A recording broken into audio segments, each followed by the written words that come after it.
Welcome to Dental Decoders, where we're cracking the code on all things dental operations. I'm your host, Brittany, and I'm joined by my co-host, Rebecca. Each week, we'll dive into topics to help your dental practice streamline operations, overcome roadblocks, and reduce team burnout. Whether you're a practice owner or an office manager or a team member looking for ways to improve your office, this podcast is for you. We'll bring you insightful discussions, engaging interviews, as well as mini episodes packed with practical tips. So sit back and relax as we dive into all things operations together. Hello, everybody. Today, I am super excited to be having this conversation with Amanda DeMoura. We are going to dig into all things that are happening that are kind of transformative in the world of dental outsourcing. In our conversation today with Amanda, who is an absolute powerhouse in the realm of dental insurance and revenue cycle management services, we are going to touch on all things from how to select the right outsourcing team or billing company, all the way down to how to get your core buildups paid. If you are unfamiliar with Amanda, she has dedicated nearly 20 years to her career in dentistry, excelling in both practice management and clinical dentistry. What began as a casual endeavor to assist local practices with their outstanding insurance claims has blossomed into a business that serves clients nationwide. Amanda's expertise as a practice administrator, her previous role as vice president of the Dental Manager Collective in Boston, her fellowship distinction from the American Association of Dental Office Managers, and her contributions as a writer and speaker showcase her commitment to the industry. In her leisure time, Amanda indulges in her passion for gardening, explores her culinary skills as an amateur chef, and cherishes moments with her wonderful husband and their 2-year-old son. We already know you're going to take away so many tips from this episode, so be sure to like, share, and subscribe. Also, if you are interested in connecting with Amanda, feel free to check out the show notes for links, but you can also visit essentialdentalservices.com and check them out on Facebook or Instagram at Essential Dental Services. Hi, Amanda. Hi, Brittany. Hi, Rebecca. Thank you so much for having me on today. I am so excited. I think that's the inner insurance nerd in me, but so excited to talk to you ladies today. I love anytime we can have insurance nerd conversations. So, speaking of insurance nerdiness and just all things that you do with Essential Dental, I would like to ask you, especially with it being like the start of the year when this episode is going to come out, in your opinion, what are some top benefits that dental practices can get from outsourcing in general, especially when it comes to their RCM? Well, that is a great question. So when I first started this company, my goal really was to alleviate the front desk, right? Because verifications and payment posting and all that takes so much time. And it's really kind of shifted gears towards offices that just straight up don't have any staff. Or or if they do have staff, it's inexperienced staff who you're quite literally, the office is entrusting them with hundreds of thousands of dollars worth of claims. So I really think the biggest benefit to outsourcing is outsourcing to experts in the field. I think we all were kind of wondering, like, where did everybody go after COVID? Everybody wants to work from home and everybody wants to work for a remote billing company. And that's where all the experts are. That's how I feel. So I think that is the biggest benefit, is getting your revenue cycle management in the hands of someone who is an expert, a seasoned expert. I love that. And with what I do with my business, I'm a huge advocate for outsourcing to remote team members. I've seen a huge benefit alone with just having those experts that can focus on your office. What are some of the common issues when you're working with those offices that you are seeing that relates to their revenue cycle management? And how can outsourcing those services help address some of those common issues effectively for those offices? So I think the biggest issue in particular, probably to like insurance verifications, is the staff that they have at the front office. That's the easiest thing to push to the back burner when things get crazy, right? It's that they just drop the ball. There's a patient in front of them. There's patients calling, and that is always the first priority. So that's the biggest struggle that I see that's going to, and outsourcing that is going to alleviate that particular trouble of the office for sure. I mean, it's just going to get done. There's no excuse for it not getting done because they're not doing a million other things. You're hiring them just for that. Awesome. So true. I know from personal experience that anything that you just don't want to do immediately becomes the first thing you forget when it's Yes. patient facing. And who likes to verify insurance?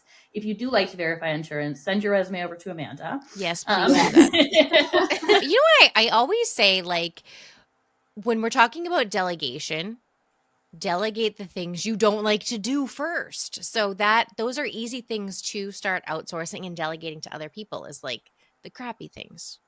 Insurance verifications. 100%. I think there are people that really enjoy doing it. If you're not a people facing person, if you don't have that, really outgoing, personable type person, or you get nervous in talking to people, sometimes those are the people who really dive in to insurance verification, how to do it, and they really absorb the best way to do it. And they like it because they can just get on those insurance portals, get all the information, input it, and they go for it and would rather do that than sit in front and talk to patients or deal with some of those uncomfortable conversations with patients sometimes. And they really love it. We have a lot of ladies on our team who really love it, and that's all they want to do. They don't want to do any of our other kind of services that we offer. That is their jam. So I'm happy to have them on my team. I was going to say thankful for them because I hate it. So it's not my favorite thing to do. Right. Mine either. Just from my personal experience in a practice about 5 years ago or so, outsourcing was like taboo, and it wasn't something that was super common. You had a handful of the billing companies, and there was like whispers of outsourcing, and it wasn't really super popular. Obviously, that has evolved tremendously, especially since COVID. How do you see it continuing to evolve, and how do you see that being a benefit to practices? I know a lot of people are scared, like outsourcing is going to take away jobs from the people who are in my practice. How do you see it evolving in a way that complements the practice and makes the practice better? I definitely, and I was unsure of this kind of at first, I definitely see it taking over as almost the majority. Maybe because offices have no choice. Like I said, finding experienced staff seems to be getting harder and harder. So what people are kind of leaning more towards, and I think, Rebecca, you and I might have even talked about this before, is the role at the front office maybe transitioning a bit to be kind of like concierge person sitting at that front desk, checking people in and out, and not the rest being outsourced, but a lot being outsourced. And it even seems to be like kind of like trendy and cool now, especially among new dentists and startups. Are like, should I be outsourcing? I heard people are outsourcing. I want to do it too. So it's very, very interesting how trends evolve. But I definitely think outsourcing is going to just continue to rise and rise and rise. I would agree with you. I think a lot of the offices that I work with and have these conversations with, whether it's the office manager or the dentist themselves, that is a big question for them, is how do you do this? How do you transition and get rid of that face at your front desk, that welcoming, friendly person? And some can, and some people still feel like they need that. And so when you're talking about that person at the front desk for you, how do you believe that outsourcing can actually enhance the patient experience in dental practices, especially when it comes to terms with billing and taking payments and those types of processes for offices? Well, like I said, my initial goal was to alleviate the front office so that they really could focus on the person that's checking in and checking out. And if they are answering phone calls, if they're not outsourcing those, being able to, what I always call it, like delivering 5-star service, getting to know your patients, getting to be able to converse with them and build a relationship. I think that's really important. And when the front office team is so tied up with phone calls and posting payments and everything else that they're doing, they don't really have time to talk to their patients and get to know them. And patients kind of start to feel like just a number. So that outsourcing alleviates this huge workload where it becomes more of a personal experience when patients are in the office. I agree. I love it. Yeah. A lot of the times when I'm talking to office is about outsourcing. They've either never done it and they're afraid to because they don't want to lose their team members, or they have done it and they've had a terrible experience. And I'm always trying to combat that and be like, well, here are the things that you should look for, and here are the things that are red flags. In your opinion, what are some things that offices should be looking for or should be hesitant about when it comes to choosing a billing company? Like you said, they're popping up all over the place now. Everyone and their grandma has a billing company. Right. So how do they know, how does an office know which one is the good one and which one is maybe not the right fit for them? So I feel like I'm a little bit biased here because I'm going to talk a lot about obviously what we offer. And Absolutely. Again, going back to kind of when I started, immediately I thought, how am I going to separate myself from everyone else? I even felt like at that time, even though it was years ago, it felt like an oversaturated market. And so a couple things you should ask. If this is important to you, and it isn't always, but are they US based? Or are they hybrid or some kind of combination of the two? Also, do they just have one or two people dedicated to them, or is it just 50 people behind the scenes kind of just going in and doing the work? Brittany knows this. We only assign one or two people. They really do kind of feel like an extension of the team. And everyone who works for me has been a practice manager or a revenue cycle manager for 7, 8+ years. That's the cutoff. That's the requirement. These are ladies who know what it takes to run a dental office and how important all these steps are, and how the revenue cycle is like a domino effect into the rest of the office flow. So another question there to ask a potential company is, what is everyone's experience? Are they on the job trained to do this, or are they actual, dental people? Accountability, I think that's another big thing, is how are you going to be sending reports to the office? How are they going to see what you're doing? So we send weekly reports every Friday, shows the office exactly what we're doing. If we're awaiting any questions to be answered from the office, they're listed on there. We have shared Google spreadsheets and documents that you can see exactly what we're working on any time of day if they want to check in on us.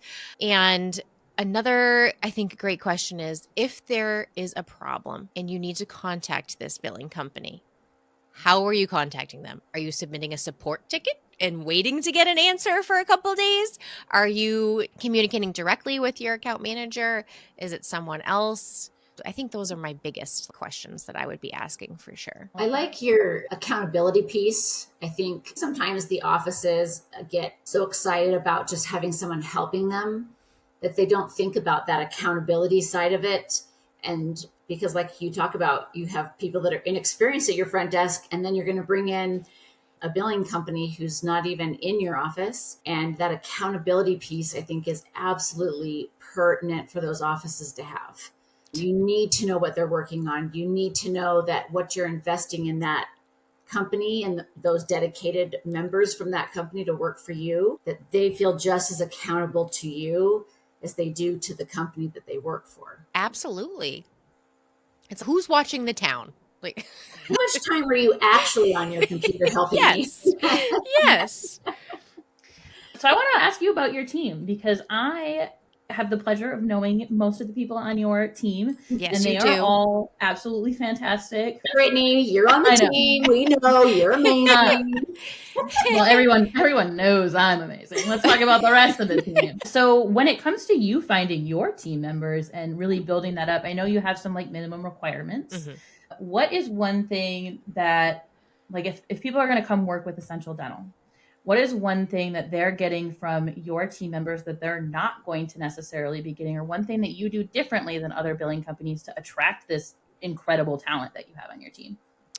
Well, I mean, as far as sifting through resumes and things, I think we are very, very picky. So that helps.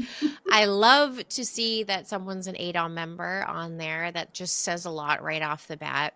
What are they going to get from me? Honestly, I just think support. I want to see everyone succeed. We have a wonderful team Google chat that we are all pretty active on. And the second someone asks a question, I mean, for example, I'm not saying this has been asked 50 times, but is anyone else experiencing issues with the MetLife website? I mean, things like that, or, code specific questions. What should I do with this claim? Or I'm trying to write a denial here. There's just a lot of support in there. And all the ladies are so great at offering suggestions and advice. We did a little kind of virtual holiday party, and we kind of hope to do some more things like that. I want everyone to feel connected. I want them to feel as much as they can that they're a part of a team, even though everyone's working remote. So that's what I am hoping to offer. I know some of the ladies feel that way, and hopefully they all do. We're a little bit more boutique than some of the large companies out there. That's awesome. I want to ask this not only for myself, because, we work with remote team members for a different purpose. I know you guys definitely have a unique situation, and I love that what you have is working for you. It does. But what I would like to ask is for team members or offices that use remote team members, I would love your feedback for anyone who's curious. What is a way that an office can show appreciation for their remote team members? Because I don't know about anybody else, but our virtual team members, for me, are just as valuable and appreciated and feel very much a part of our office, even though they aren't in our office. And sometimes that question comes up like, what can we do? They can't come to our staff parties and Christmas holiday parties and whatever, but what is something that an office can do for their remote team members to help them feel appreciated or to say thank you? What can we do for those members? So from a dental office perspective, I mean, certainly you could do e-gift cards and things like that. But I think what's always made much more of an impact on anyone whom I was trying to let know that I appreciated them was like a heartfelt note or email that just verbally said it. I think every single time I've handwritten someone a card or whatever I've done, they just appreciated that so much more than like a Starbucks gift card. So I think that's a great way to do it. I recently saw a suggestion on how to appreciate your doctors around the holiday, because of course they have everything and what do you buy them? And that suggestion was to record a little video and just let them know. And that way, you see the person and it means a little bit more. I think Beverly Wilburn gave that suggestion. She's full of good suggestions. Yes, she does. Yes, she does. She always has the answer. Excellent. Thank you. So as we wrap today's episode of Dental Decoders, I'd like to ask you to share your decoding moment with us. Yes. Or your secret code that you have used in the dental industry that's been a game changer for your career or your practice. Okay, so is this an actual dental code? Or just we're just talking tips? Just secret code, secret tip. Code. What's your tip? Your key to success. When I read this, I was thinking am I going to talk about a code? That was my 4, 3, 4, 6. Pretty much. What is my secret to success? Honestly, it's really just been hard work. A lot of hours and unfortunately sacrificing time with family and things like that. I am lucky enough to be at a place now where I have been able to delegate quite a bit and be able to spend more time with my husband and my son. But it was years and years and years of working 80 hours a week and really putting in the effort. And that is just going to be the make or break thing if anyone is trying to branch out on their own or start their own business or be really successful. Not saying that I'm really successful, just saying that, that's it. Dang, I really thought we were going to talk about a code. I had it all worked out. Well, what's your favorite code? Okay, what's your favorite code? Well, I was going to talk about core buildups because I was just posting about them a bunch yesterday because everyone seems to have issues getting those paid. And I feel like besides me, how do you feel about that, Brittany? I feel like I used to have a lot of issues getting paid, but now I just have a system that we're tell me. I would like to hear about your system. I Yeah, saw I that would you like just to put up hear a too. story Yeah, about no. core buildups. What's your So code? You know, I think the main issue, I made a little PDF that I blasted out yesterday for people to have as a resource. So if you want, you guys can link that in the show notes. That'd be great. Because I saw 5 posts about it in a week. We can't get buildups paid to save our life. I think the biggest issue there is for the insurance companies whom pay on seat date, like Delta, Cigna. The offices are still billing it at prep date. So they're billing the buildup and they're billing the crown on prep date. And that's just throwing off the whole thing. You need to learn which companies pay on seat date and you need to bill at seat date. And you can't be billing at prep date and then calling in with the seat date because the whole thing is just getting crazy. So just do it right from the get-go and you will not run into problems. Our denials for buildups are so few and far between. And usually those are truly insurance companies who just straight up are not going to pay for it. It's not because of the way you're billing it. It's a non-covered. So that was my one thing. Yeah, since we're talking core buildups, and I think that this is valuable feedback for anybody who's in the office and listening, I personally have seen this and it drives me bananas. So I want to know if something everybody's seeing or if it's a Brittany problem. But offices who have mills now, that is so popular to have a CEREC or Glidewell mill, any of that stuff. We put in the remarks, like, we have a CEREC, prep date is seat date. Please pay me. And they just don't care that we put that there, and we still have to call on so many of them. Right. What's So the secret? Cigna is one of the companies who names, but yes. Okay, sorry. That's okay. It rhymes with schmigma. It is one of those companies who says you can call us and give us the serial number to the milling unit, and you won't have problems. I still do see quite a bit of problem, but I mean, submit as much as you can. I think a huge thing, which people have been talking about it for a long time, is they want to see that intraoral photo that shows the buildup. They want to see how much percentage of the tooth that buildup is taking up because they want to see that it's not just a tiny filling. I think that's another huge thing there. And I do think that some offices are towing the line a little bit of percentage of healthy tooth structure remaining. So that's a whole other issue. But yeah. The best way to sum that up is that intraoral pictures are worth 1,000 Yes. So I always say pre-op and post-op intraoral photo and x-ray and endo report if you've got it. I mean, some of that stuff might be one and the same. You know, the pre-op and post-op might be the endo film, but yeah. Awesome. I'm glad that you thought we were talking about dental codes. I did. Maybe I might have just read it quick and I was probably like, yes, I know just the code to talk about. That's awesome. I will definitely make sure I get the link for you to link that core buildup PDF for our listeners. I think that's going to be super valuable. I can't wait to see it. So maybe maybe I'm biased, but I'm excited for it. Thank you so much for spending some time with us today, and I can't wait to talk again. Thank you, ladies. Thank you so much. Thank you for joining us for this episode of Dental Decoders. We hope you'll take away something new and useful from this episode. If you enjoyed today's episode, don't forget to rate, share, and subscribe. We look forward to seeing you next week.